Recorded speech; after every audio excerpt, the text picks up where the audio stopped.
حالات کے قدموں میں قلندر نہیں گرتا، حالات کے قدموں میں قلندر نہیں گرتا، ٹوٹے جو بھی تارا زمین پر نہیں گرتا۔ گرتے ہیں سمندر میں بڑے شوق سے دریا،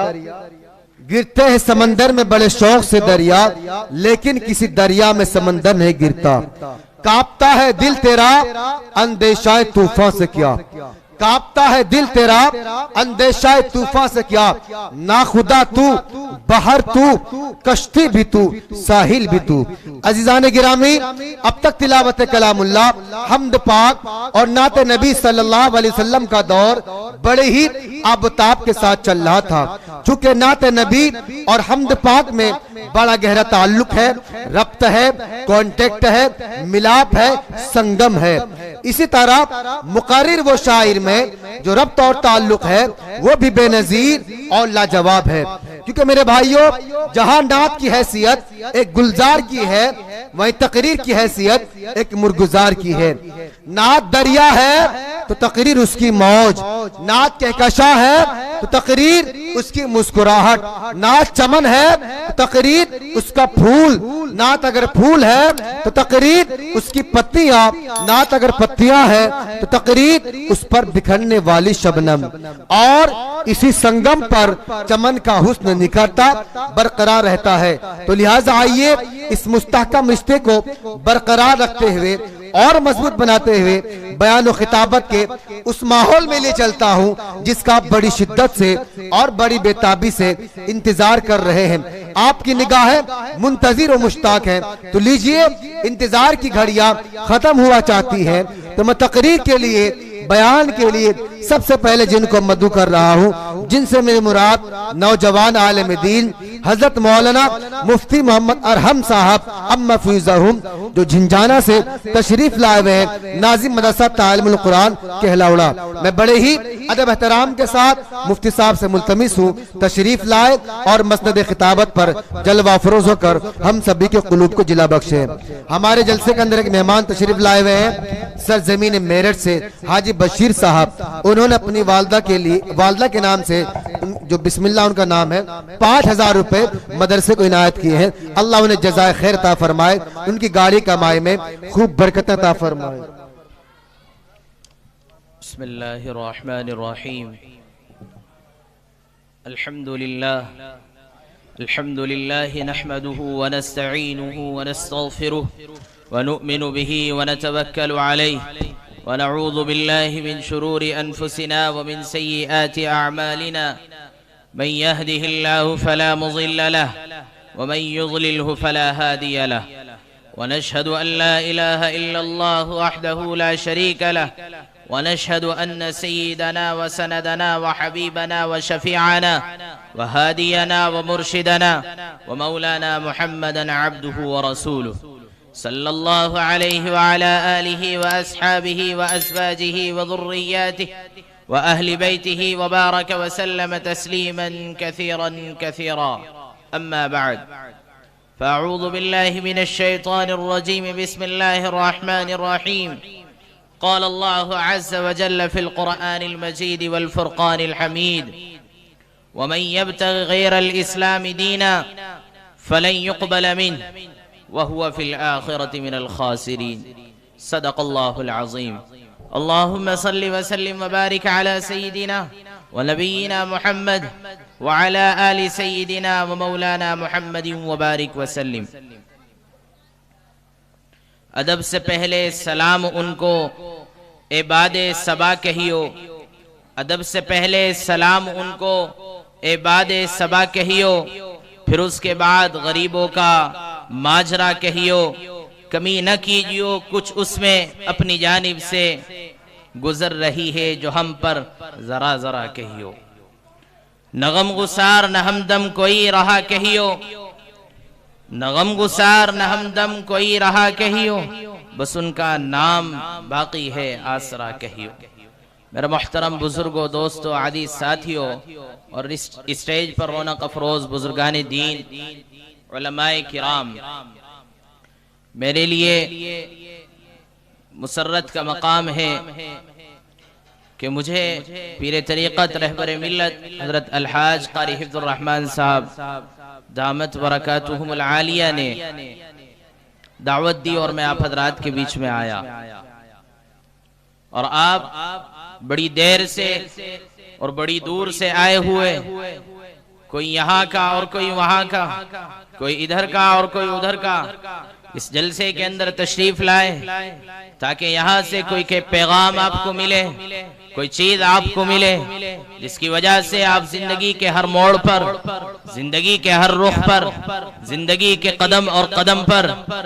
رہنمائی حاصل کر سکیں۔ بہرحال میں نے قرآن مقدس کی ایک آیت کا ٹکڑا آپ حضرات کے سامنے پیش کیا۔ رب ذوالجلال یوں ارشاد فرماتا ہے وَمَن يَبْتَغِ غَيْرَ الْإِسْلَامِ دِينًا فَلَن يُقْبَلَ مِنْهُ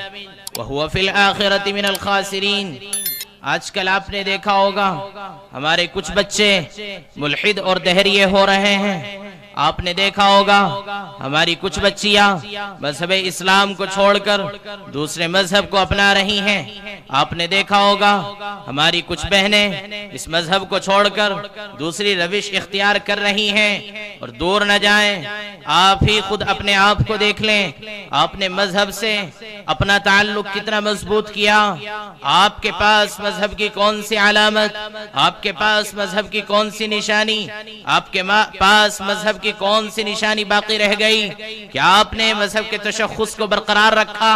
کیا آپ نے مذہب کے احکامات کو برقرار رکھا؟ کیا آپ نے اس دین کو سمجھا؟ کیا آپ نے اس مذہب کو سمجھا؟ کیا آپ نے اس مذہب کے خاطر جو قربانیاں آپ سے پہلے لوگوں نے دی ہیں آپ نے ان کے بارے میں سوچا؟ کیا آپ نے اس مذہب کی خاطر اس مذہب کے پیشوا، اس مذہب کے رہنما، اس مذہب کے لیڈر، اس مذہب کے قائد پیغمبر محمد الرسول اللہ صلی اللہ علیہ وسلم کی قربانیوں کو یاد رکھا یا پھر ان کو پسے پشت ڈال دیا؟ کیا آپ نے صحابہ کی قربانیوں کو یاد رکھا یا آپ نے ان کو بھلا دیا؟ کیا آپ نے تابعین کی قربانیوں کو یاد رکھا یا آپ نے ان کو گٹھیا میں باندھ کر کسی اندھیری کوٹھری میں رکھ دیا؟ کیا آپ نے اس مذہب کے متوالوں، اس مذہب کے جیالوں، اس مذہب کے اوپر مرمٹنے والوں کی قربانیوں کو یاد رکھا یا آپ نے ان کو بھی فراموش کر دیا؟ آپ کے پاس کچھ تو ہونا چاہیے تھا، آپ نے اپنی قربانیوں کو کچھ تو یاد کیا ہوتا، آپ نے اپنی قربانیوں کو کچھ تو یاد رکھا ہوتا، آپ نے اپنی تاریخ کے ساتھ کچھ تو اپنا رشتہ مضبوط کیا ہوتا۔ یاد رکھیں، اگر کوئی قوم، اگر کوئی کمیونٹی، اگر کوئی بھی انسان اپنی تاریخ کو بھلا دیتا ہے، اپنی تاریخ سے اپنا رشتہ کمزور کر لیتا ہے، تاریخ اس کو بھلا دیتی ہے، تاریخ اس سے منہ موڑ لیتی ہے، تاریخ اپنا چہرہ پھیر لیتی ہے اور دنیا کی دوسری قوموں کی تاریخ لکھنا شروع کر دیتی ہے۔ آج وہی دور ہے، آپ نے اپنی تاریخ سے منہ موڑا، آپ نے اپنے عظیم رہنماؤں، عظیم لیڈروں کی قربانیوں کو بھلایا اور ان کی تاریخوں کو بھلایا، تو دنیا آپ سے منہ موڑ رہی ہے، تاریخ اپنا چہرہ آپ سے ایک طرف لے جا رہی ہے اور دنیا آپ کو دوسری قوموں کی تاریخ تو بتا رہی ہے لیکن آپ کو اپنی تاریخ یاد نہیں، اسی وجہ سے دنیا آپ کو اپنی تاریخ نہیں بتاتی۔ اسی وجہ سے میں آپ کے سامنے قرآن مقدس کی اس آیت کا ٹکڑا پیش کیا، وَمَن يَبْتَغِ غَيْرَ الْإِسْلَامِ دِينًا فَلَن يُقْبَلَ مِنْهُ وَهُوَ فِي الْآخِرَةِ مِنَ الْخَاسِرِينَ، جس کے بارے میں پیغمبر محمد الرسول اللہ صلی اللہ علیہ وسلم نے یوں ارشاد فرمایا من تشبہ بقوم فہو من۔ یاد رکھو مسلمانوں، اگر تم نے کسی قوم کی، اگر تم نے کسی کمیونٹی کی، اگر تم نے کسی اور مذہب کے ماننے والوں کی راہ روی اختیار کی، اگر تم نے کسی دوسرے مذہب کے اوپر اپنا چلن ڈال دیا اور تم نے دوسری قوم اور دوسری کمیونٹی کا راستہ اختیار کر لیا، ومن تشبہ بقوم فہو من، تو یاد رکھنا آپ کا اسلام سے کوئی تعلق نہیں، مذہب سے آپ کا کوئی تعلق نہیں، پیغمبر سے آپ کو کوئی سروکار نہیں، مذہب اسلام سے آپ کو کوئی سروکار نہیں۔ اگر آپ کو پھر تاریخ یاد رکھے گی تو آپ کو بے وفا یاد رکھے گی، اگر آپ کو تاریخ یاد رکھے گی تو پھر آپ کی تاریخ داغدار ہوگی۔ اسی وجہ سے آپ کو اپنے تشخص کو برقرار رکھنا، اپنے اسلام کے احکامات کو برقرار رکھنا ہے۔ اگر آپ نے سوچا اور اگر آپ نے اپنے ذہن کو اس طرح سمجھا لیا کہ جیسے دنیا چلے گی، جیسے دنیا اپنے رنگ دکھائے گی، ہم بھی اس کے اندر ڈرتے چلے جائیں گے، تو دنیا آپ کو ذلیل اور رسوا کر کے رہے گی۔ میرے بھائیوں، بزرگوں، دوستوں، عزیز ساتھیوں، آج وہ دور آیا، دنیا چاہتی ہے آپ مذہب کو چھوڑ بیٹھیں، دنیا چاہتی ہے آپ اسلام سے اپنا رشتہ کمزور کر لیں، اور یہ کوششیں نہ جانے کب سے ہو رہی ہیں اور ہوتی چلی جائیں گی، لیکن اگر آپ ثابت قدمی دکھائیں گے، یا ایھا الذین آمنوا ان تنصروا اللہ ینصرکم ویثبت اقدامکم، یاد رکھو مسلمانوں، اگر تم نے ثابت قدمی چاہیے، اگر تمہیں اپنے قدم کے اندر جماؤ چاہیے، اگر تمہیں ٹکاؤ چاہیے، اگر دنیا کے اندر تمہیں اقتدار، حکومت اور تمام چیزیں چاہیے، تو تمہیں ایک ہی کام کرنا ہوگا، وَلَا تَهِنُوا وَلَا تَحْزَنُوا وَأَنْتُمُ الْأَعْلَوْنَ إِن كُنتُم مُؤْمِنِينَ، تمہیں کامل مسلمان بننا ہوگا، تمہیں پکا اور سچا مسلمان بننا ہوگا، جس کو قرآن یہ کہتا ہے، یا ایھا الذین آمنوا آمنوا باللہ ورسولہ، اے